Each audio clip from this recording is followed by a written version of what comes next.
श्री स्वामी समर्थ। जर थंबनेल पाहून या व्हिडिओवरती तुम्ही आला असाल तर व्हिडिओ शेवटपर्यंत नक्की पहा, तुम्हाला खूप फायदा होईल। आणि जर चॅनलवरती नवीन असाल तर सबस्क्राइब करायला विसरू नका। तर आजच्या कथेला सुरुवात करूया। कथा 7वी। स्वामी कृपेने कोरड्या विहिरीस विपुल पाणी आले। मंगळवेढ्यामध्ये एक ब्राह्मण कुटुंब राहत होते। ते वृत्तीने सात्विक असून कुटुंबातील सर्वजण स्वामींचे भक्त होते। विशेषतः ही नवरा बायको रोज स्वामींच्या दर्शनाला सकाळी नियमित जात असत। ही दोघेच एका घरात राहत होती। रोज स्वामींची मोठ्या प्रेमाने आणि श्रद्धेने आरती करीत असत। या ब्राह्मण कुटुंबावर स्वामींचे विशेष प्रेम होते। कधी कधी स्वामी अचानक त्यांच्या घरी येत असत। स्वामी घरी आले की दोघांना अत्यानंद होत असे। तेव्हा स्वामींची सेवा ती दोघे आनंदाने करीत असत। एकदा स्वामी भर दुपारी 12 वाजता त्यांच्या घरी आले। ब्राह्मण काही कामासाठी बाहेर गेला होता। त्याची बायको एकटीच घरी होती। स्वामींना पाहून ती गोंधळून गेली। तिने स्वामींना बसायला आसन दिले व स्वामींचे पाय धुवून पूजा आरती केली। स्वामी प्रसन्न झाले। तिने विचारले, स्वामी, मी तुम्हाला जेवण देऊ का? काय सेवा करावी हे तिला काही समजले नव्हते।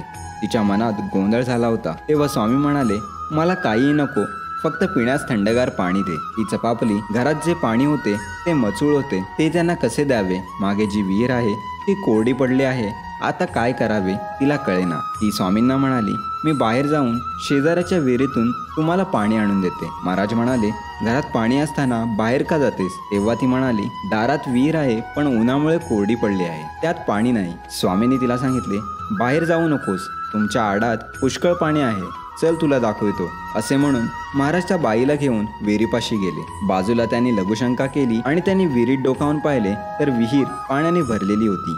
बाईला नवलच वाटले। तिने घागर सोडून पाणी काढले व महाराजांसह ती घरी आली। तितक्यात त्या बाईचा पती घरी आला। तेव्हा झालेला प्रकार ऐकून त्यांनी महाराजांना साष्टांग नमस्कार केला। त्यानंतर ती विहीर कधीच कोरडी पडली नाही। पुढे ते जोडपे पंढरपूरला जाऊन राहू लागले। तेथे त्या दोघांनी स्वामींचे चमत्कार तेथील लोकांना सांगून स्वामींची कीर्ती वृद्धिंगत केली। पंढरपुरात जाऊन स्वामींचे अनेक भक्त त्यांनी निर्माण केले। शेवटी एवढेच म्हणेन, स्वामींची भक्ती केव्हा कशी फलदायी होईल हे सांगता येत नाही। श्री स्वामी समर्थ।